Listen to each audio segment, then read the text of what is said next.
পুলি বানাতে গেলে আমাদের অনেক রকম সমস্যা হয়। যেমন ধরুন পুলি ফেটে যাওয়া, বাসি হলে পুলি শক্ত হয়ে যাওয়া, গরম দুধে গুড় দিলে দুধ ফেটে যাওয়া ইত্যাদি। আজ সব রকম টিপস অ্যান্ড ট্রিক্স সহ শেয়ার করব দুধ পুলি রেসিপি। নমস্কার বন্ধুরা, সন্ধ্যা রান্নাবাটির আরেকটা নতুন রেসিপিতে আপনাদের সবাইকে স্বাগত জানাই। রেসিপি দেখার পর ভালো লাগলে লাইক করতে ভুলবেন না। আর এরকমই পরবর্তী রেসিপি পাওয়ার জন্য বেল আইকন সহ চ্যানেলটা সাবস্ক্রাইব করে আমার সঙ্গে থাকার অনুরোধ রইল। চলুন দেখে নিই আজকের রেসিপি। আজকে আমি পুলির পুর হিসাবে ব্যবহার করব নারকেলের পুর। নারকেলের পুরের পরিবর্তে আপনি কিন্তু সন্দেশও ব্যবহার করতে পারেন। একটা নারকেলকে ভালো মতন করে কুড়িয়ে নিয়ে নিলাম। যে পাত্রে আমি পুরটা বানাবো ওই পাত্রেই নিলাম। দিলাম পরিমাণ মতন খেজুরের গুড় আর 3টে এলাচকে থেতো করে নিয়ে দিয়ে দিলাম। তারপর খুব ভালো মতন করে গুড়ের সাথে নারকেলটা মাখিয়ে নেব। এতে নারকেলের পুর কিন্তু ভীষণ সফট হয়। মাখা হয়ে গেলে আমি তারপরে গ্যাসে বসিয়ে এটাকে রান্না করব। 3 থেকে 4 মিনিট প্রথমে রান্না করে নেওয়ার পর দিয়ে দেব 1/3 cup milk powder. Milk powder দিলে এর স্বাদটা কিন্তু অনেকটাই বেটার আসে। মিল্ক পাউডার দিয়ে খুব ভালো মতন করে নেড়ে চেড়ে নারকেলের সাথে মিশিয়ে নিতে হবে।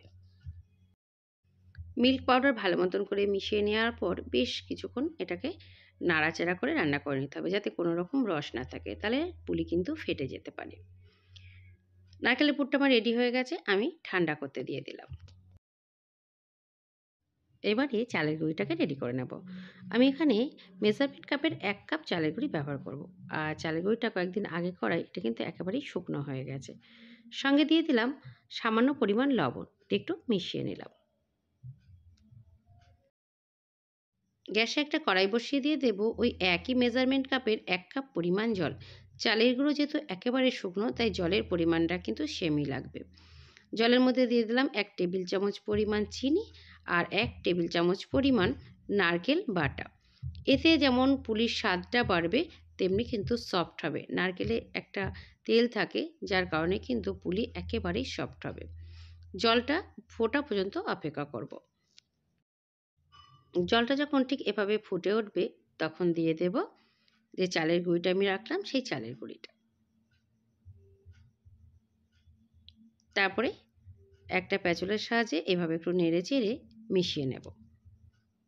তারপর ঢাকা দিয়ে রেখে দেব প্রায় 10 থেকে 12 মিনিটের জন্য।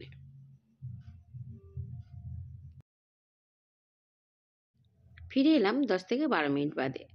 আর এবারে একটু ঠান্ডা হয়ে গেছে চালের এই আটাটা, এটাকে এবার একটা পাত্রে নামিয়ে নিয়ে মেখে নিতে হবে। তবে অবশ্যই হালকা গরম থাকতে থাকতেই মাখতে হবে। যদি একেবারে ঠান্ডা হয়ে যায়, সেই ক্ষেত্রে কিন্তু চালের আটাটা মাখা খুব সমস্যা হয়ে যাবে। চালের এই আটাটা কিন্তু খুব সুন্দর করে রোলে রোলে মাখতে হবে, যেন একেবারে আঠালো হয় আর সফট হয়। আমার একটু হার্ড লাগছিল, তার জন্য 1 টেবিল চামচ পরিমাণ গরম জল দিয়ে আবারও রোলে রোলে বেশ কিছুক্ষণ মেখে নিয়েছি, প্রায় 8 থেকে 10 মিনিট। মাখার পরে দেখবেন বেশ সফট হয়ে গেছে আর একেবারে আঠালো হয়ে গেছে, তখন বুঝতে হবে মাখাটা ঠিকঠাক হয়েছে।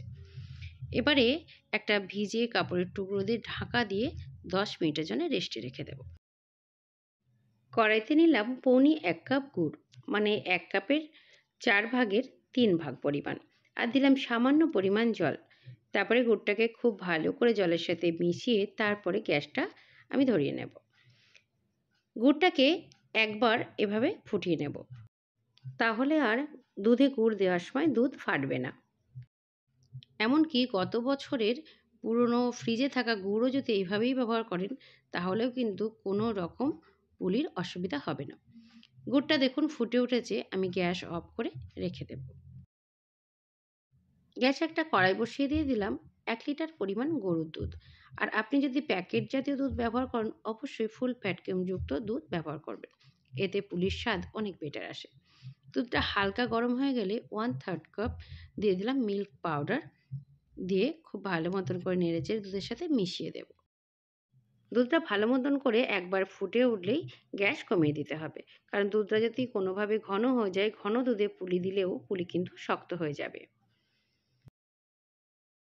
দুধটা ফুটতে ফুটতে এদিকে আমি পুলিগুলোকে বানিয়ে নেব।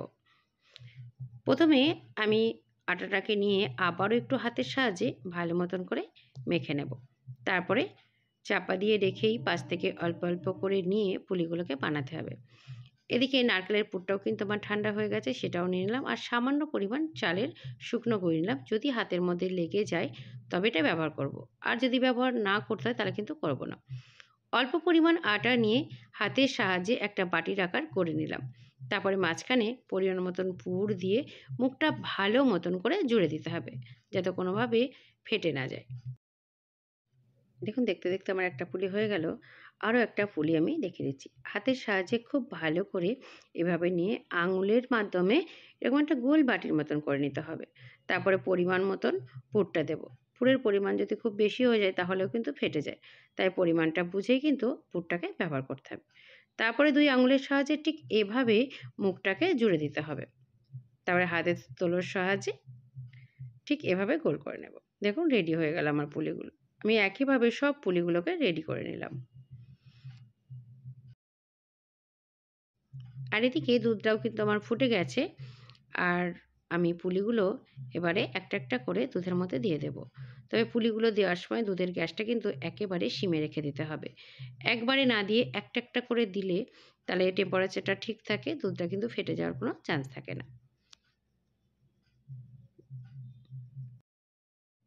পুলিগুলো খুবই আলতোভাবে সাবধানে নেড়ে দিতে হবে, যেহেতু একেবারে কাঁচা নরম। এখনই যদি নাড়াচাড়াটা খুব বেশি হয় তাহলে কিন্তু ভেঙে যাবে। তারপরে ফুটতে দেব ততক্ষণ যতক্ষণ না পুলিগুলো দুধের ওপর ভেসে উঠছে।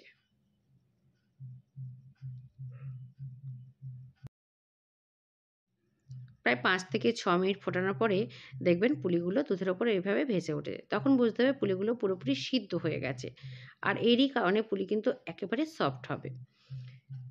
পুলিগুলো যখন ঠিক এভাবে ভেসে উঠবে তখন দিয়ে দেব যে গরম গুড়টা আমি রেডি করে রাখলাম, গুড়টা। দেখুন, আর গুড়টা দেওয়ার সময় গ্যাসের ফ্লেমটা কিন্তু একেবারে সিমে রেখে গুড়টা দিয়ে দিতে হবে। তারপর নেড়ে-চেড়ে খুব ভালো মতন করে দুধের সাথে গুড়টাকে মিশিয়ে দেব। আর আপনি যদি এইভাবে গুড়টা ব্যবহার করেন, এভাবে মেশাতেও কিন্তু খুবই সহজ হবে। ভালো একটা সুগন্ধের জন্য দেব ৪ টে এলাচ, আমি একটু মুখ ফাটিয়ে দিয়েছি। আর সঙ্গে দিয়ে দেব ২ টো তেজপাতা। আবারও আলতো হাতে একটু নেড়ে-চেড়ে দেব। গুড় দেওয়ার পর ২ থেকে ৩ মিনিট আমার ফুটে যাওয়ার পরে দিয়ে দিলাম ২ চামচ পরিমাণ ফ্রেশ নারকেল গুঁড়ো। এতেও কিন্তু পুলির স্বাদটা খুবই ভালো আসে। এবারে পুলির এই রসটা একটু ঘন করার জন্যে ১/২ চামচ পরিমাণ নিলাম চালের গুঁড়ো আর অল্প জল দিয়ে চালের গুঁড়োটাকে গুলে নেব। নিয়ে দিয়ে দেব।